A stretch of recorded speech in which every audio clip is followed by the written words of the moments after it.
High court বিভাগের আদেশটি modify করে শুধুমাত্র বেক্সিমকো ফার্মাকে নিজস্ব পরিচালনা করার জন্য অনুমতি দিয়েছিল। আর বাংলাদেশ ব্যাংক সুপ্রিম কোর্টের হাইকোর্ট বিভাগের নির্দেশনা মেনে সকল প্রতিষ্ঠানে রিসিভার নিয়োগ করেছিল। এটি আপিল বিভাগের নির্দেশনা অনুযায়ী হাইকোর্ট বিভাগের শুনানি হয়েছে এবং হাইকোর্ট বিভাগের আজকে মাননীয় বিচারপতি ম্যাডাম জাস্টিস ফারহা মাহবুব এবং জনাব বিচারপতি দেবাশিস রায় চৌধুরীর বেঞ্চে আজকে সেই রুলটি অর্থাৎ জনস্বার্থে দায়েরকৃত সেই রুলটির চূড়ান্ত শুনানি এবং নিষ্পত্তি হয়েছে। আদালত 9টি পর্যবেক্ষণ সহ এই রুলটি নিষ্পত্তি করেছেন। তবে তার মোদ্দা কথা, এখানে বাংলাদেশ ব্যাংকের পক্ষ থেকে আমি বাংলাদেশ ব্যাংকের পক্ষ থেকে একজন সিনিয়র আইনজীবী হিসেবে নিযুক্ত হয়েছিলাম। আর বাংলাদেশ ব্যাংকের নিয়মিত আইনজীবী জানাব ব্যারিস্টার মনিরুজ্জামান তিনিও এই মামলাটিতে ছিলেন। মূলত বাংলাদেশ ব্যাংকের পক্ষ থেকে আমরা যে কথাটি আদালতকে বলেছি যে আদালত কিন্তু তার 9টি যে অবজারভেশন, সেই অবজারভেশনের সময় বিগত দিনে লোন দেওয়ার ক্ষেত্রে বেক্সিমকো গ্রুপকে নিয়ম নীতি উপেক্ষা করে শুধু বাংলাদেশ ব্যাংক এবং অন্যান্য তফসিলি ব্যাংকের ভূমিকা নিয়ে প্রশ্ন তুলেছেন। আমরা আদালতকে বলেছি 5ই আগস্ট পরবর্তী বাংলাদেশ ব্যাংক লোন দেওয়ার ক্ষেত্রে, লোন আদায়ের ক্ষেত্রে এবং বিভিন্ন ফাইন্যান্সিয়াল প্রতিষ্ঠান, ব্যবসায়িক প্রতিষ্ঠানের তাদের স্বচ্ছতা সুনিশ্চিত করার জন্য আইন অনুযায়ী পরিচালনা করার জন্য বাংলাদেশ ব্যাংক বর্তমানে অনেকগুলো কার্যকর পদক্ষেপ গ্রহণ করেছেন। আমরা এও বলেছি যে আদালতের নির্দেশনা মোতাবেকই বাংলাদেশ ব্যাংক তাৎক্ষণিকভাবে এই সমস্ত প্রতিষ্ঠানগুলোতে রিসিভার নিয়োগ করেছিল। সুতরাং বাংলাদেশ ব্যাংক আদালতের নির্দেশের বাইরে গিয়ে কোনো কাজ করেননি। আজকে আদালতের এই মূল রুলের নিষ্পত্তির মাধ্যমে যে রিসিভারগুলো নিয়োগ করা হয়েছিল বেক্সিমকো ফার্মা সহ, সেই রিসিভারগুলো আর থাকলো না।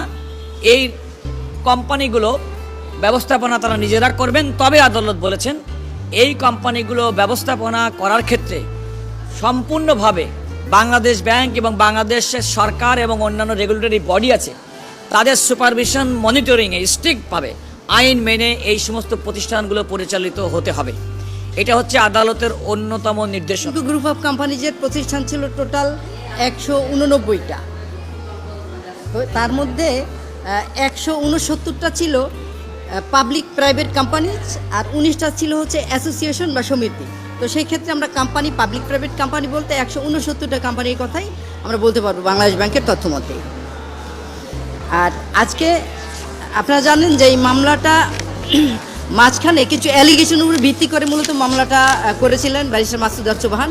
সেই অ্যালিগেশনগুলোর মধ্যে ছিল যে লোন ইস্যুইং এবং loan management, loan realisation, loan disbursement এগুলোতে নিয়ম মানা হয়নি, অনিয়ম করা হয়েছে, ইরেগুলারিটিস দেখানো হয়েছে। তো যে ক্ষেত্রে উনি পাবলিক ইন্টারেস্টে এই মামলাটা এনেছিলেন। মহামান্য হাইকোর্ট শুরুতেই 4টা ডিরেকশন দিয়েছিলেন। সেখানে কিন্তু রিসিভার অ্যাপয়েন্টমেন্ট আছে, attachment of the properties of Beximco group of companies আছে, তারপরে এদের লোন রিকভার আছে এবং বিদেশের টাকা পাচার হয়েছে উনি অ্যালিগেশন করেছিলেন। স্পেশালি একজন রেসপন্ডেন্ট আছেন Salman F Rahman, Beximco group of কোম্পানিজের কর্ণধার। তার নাম দিয়ে উনি বলেছিলেন যে তিনি বিদেশের টাকা পাচার করেছেন। সেই পাচারকৃত টাকা দেশে আনার জন্য উনি কোর্টে শরণাপন্ন হয়েছিলেন।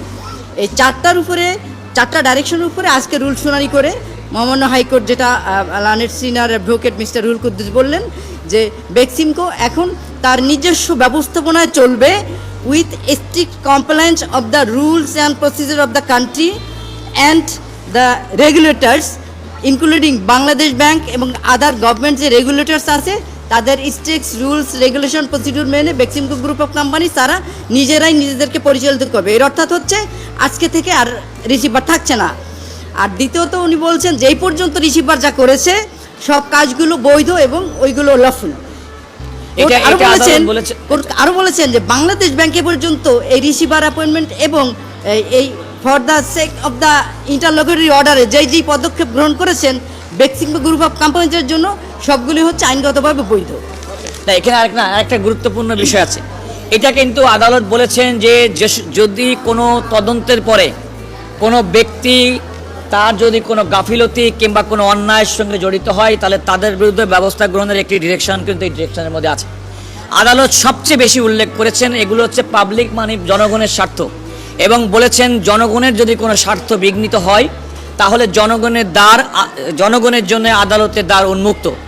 কারণ বেক্সিমকো ফার্মার পক্ষ থেকে অন্যতম একটি বক্তব্য ছিল এই রিট পিটিশনটি চলতে পারে না। আদালত কিন্তু প্রথম নির্দেশনায় বলেছেন জনস্বার্থে দায়েরকৃত এই রিট পিটিশনটা চলতে কোনো বাধা নেই।